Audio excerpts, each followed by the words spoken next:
everyone, so welcome back to Aldama Adventures, and today I am doing a requested video. I was asked to do a video about going from active duty Army to reserves from the spouse's perspective. I know everyone has transitioned differently or they've done other things to help them out. So if you do have any suggestions or you've gone through this process, I would greatly appreciate any advice or suggestions you may have for anyone who is getting prepared to do this. This could also be going from active duty into civilian life. It doesn't have to be into the reserves, but that just happens to be our situation. So the 5 S's I came up with was stress, being scared, staying strong and supportive, schedule changes, and sadness. So I will start with the stress of going from active to reserve. Obviously, one of the biggest stressors was the finances.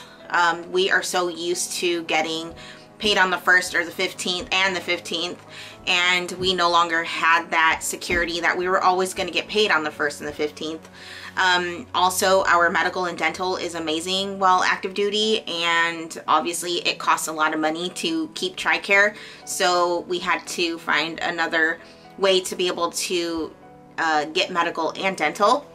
And then a lot of the stress we also had is, where do we go? Like, are we going to stay in Washington? Washington is not my home state. It's not Chris's home state. So we did buy a house while Chris was in active duty, and we had to decide whether or not we were going to sell and move away.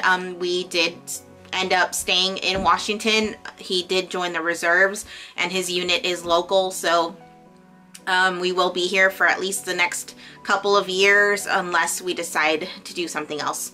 And then we also had the stress of having to find a new job.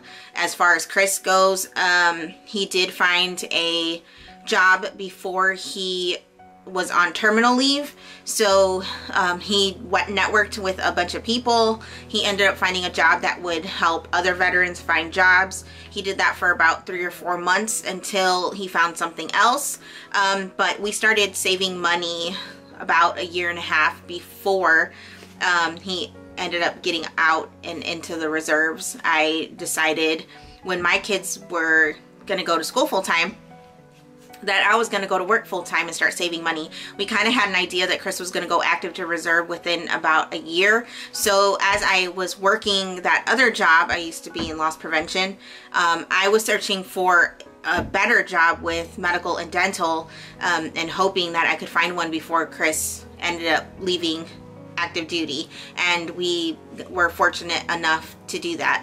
We had, like I said, we had no idea where we were going to end up, if we were going to be able to afford Washington State, if we were going to have to sell our house and move where there's lower cost of living, which happens to be my home state. Staying strong and supportive. So this is where the spouse has to step it up, and I know us as spouses are also going through a transition, kind of a mourning and a grieving process, going from active duty to the reserve life, because we've gotten so used to like the camaraderie and the groups that we're in, or the family that we've made within the military. So we kind of go through a process too, but at the same time, I felt like Chris was going through much worse. I mean, he was going from something he knew for 15 years and all of a sudden going to like really part-time and only having to be in uniform 2 days out of the month, if that. So I knew that I was going to have to be strong and supportive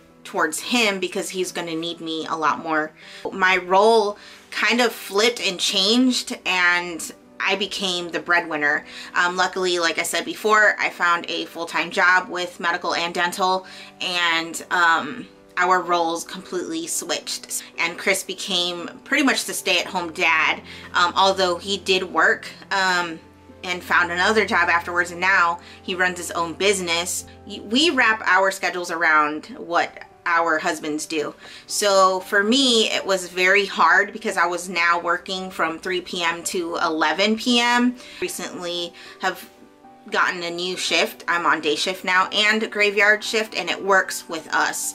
Chris he's lucky, and I always say we are lucky and blessed because I feel like we are, that he was able to start his own business where he could be his own boss and make his own schedule around the kids' school schedule. So we don't have to pay for daycare anymore.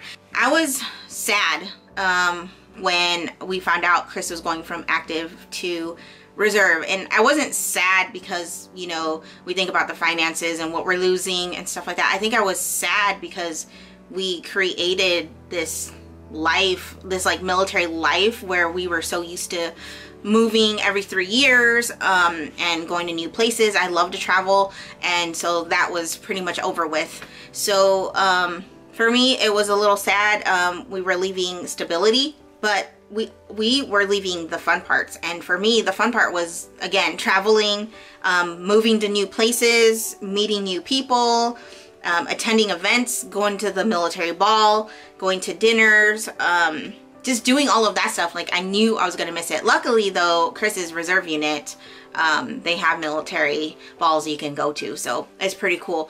But like I said, it was gonna be different. I felt like we were losing something, like a part of something that was pretty good. And so, but now we've been able to like include the military, and now I just kind of like the fact that Chris is free to not have to go to PT at a certain time.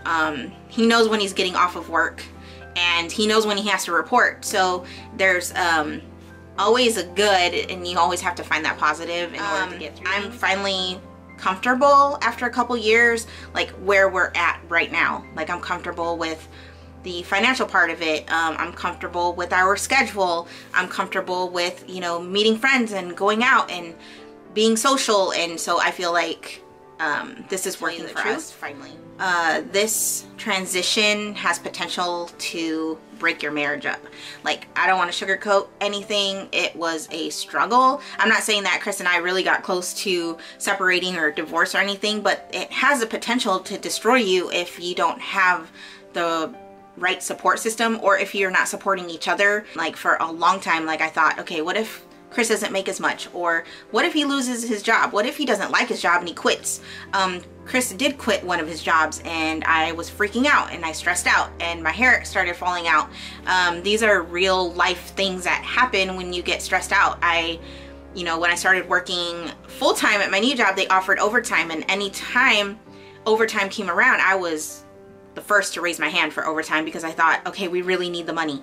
So I got really obsessive about saving money, and so I kind of had to take a step back, and luckily Chris understood it, and we made changes so I wouldn't, you know, stress out as much. So on the positive side of going from active duty to reserve or out of the military, you are finally settled down and you're stable. Like, you're not PCSing anymore, so you can now lay down some roots and figure out where you're going to be and where you want to be in the next 5 years, because you can actually plan that out now. One of the biggest changes for me was I could now start my career, and that's what I was basically, that was driving me when Chris ended up getting out, or not getting out. It's hard to say, like, he is out of active but now reserve. So when he decided to get into the reserve, or I'm not gonna word it like that either because that's not how it happened. When the Army decided that Chris was going to RCP, which is involuntary separation, I decided that was a good opportunity for me to start my new career, or a new career, or start my career in general. I have the ability to go back to school or to go get my master's degree. Like, the possibilities are endless. You just have to want it, and without having to move around or have to worry about that so much, it makes it a little easier to make those types of decisions. Chris was able to create new dreams for himself, new goals.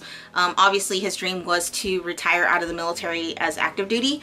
So a couple of things that I would say are very important in the transition is that you communicate and you trust your partner. Trust that the other person knows what they're doing. That helped Chris and I, because he would reassure me like, hey, I am willing to do what it takes. I am not too good to go work at McDonald's. I am not too good to get any type of job. He's like, I will do whatever it takes for our family to stay afloat. So I got lucky in the fact that, you know, Chris is very adaptive. He was, you know, he would take any job, and so that's what he did. But he always reassured me that, you know what, we were going to be okay. Like, I knew that we were going to be okay as long as he was there, or vice versa. Like, he felt okay because I was there and I was supporting him. So communication, trust that your partner is doing the right thing, and work together no matter what. It's going to get hard. You're going to cry about it. You're going to get mad about it. You're going to laugh about it. It took a while for us to laugh about it because, like I said, Chris wanted to stay inactive. He did transition into the reserve unit, but he had feelings about it, and I had to be there to listen to it and go through that with him and be angry myself. And I was really angry for him, but now we're at peace with it and we're making the best of it, and we just took the positive. I started talking more to my friends about it. My friends, their husbands have recently gotten out, or they've gotten out themselves, so we created a great support system, and luckily my family supports us, and his family supports us. Okay, so we finally reached the last part of the video. I think my battery is gonna die soon, or it is dying. But anyway, so how do you prepare to go from active duty to reserve, or how did we prepare? So in my opinion, I would say as soon as you find out that your husband is going to either go from active to reserve or out of the military, you start researching everything. You start researching the area you want to live in, or the area you are living in. You know, find out what the job market looks like. Research the cost of living. There's so much research involved when you are preparing to leave. I had gotten my job, I want to say like 8 months. Like the job I have now, I had for like 8 months before Chris got out of the military. So I knew we were already set with medical and dental. I already knew how much I was getting paid every month. So that helped us prepare with our finances to figure out, okay, what does Chris have to do now to match what we were making so we could pay all of our bills. So I think my battery's dead. Yeah.